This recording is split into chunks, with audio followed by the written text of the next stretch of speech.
Good morning, ma'am. My name is Daniel and my partner is Didi. Where is Didi? Hello, ma'am. I'm in here. Today we will present the step for making melon squash.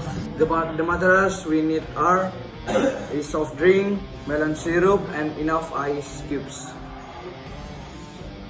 Then the tools need are just a glass cup and a spoon. The first step, the place of 4 spoons of melon syrup into a glass.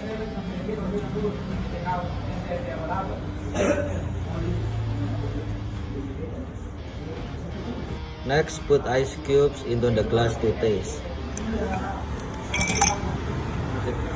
Then pour the Sprite as much as 250 ml.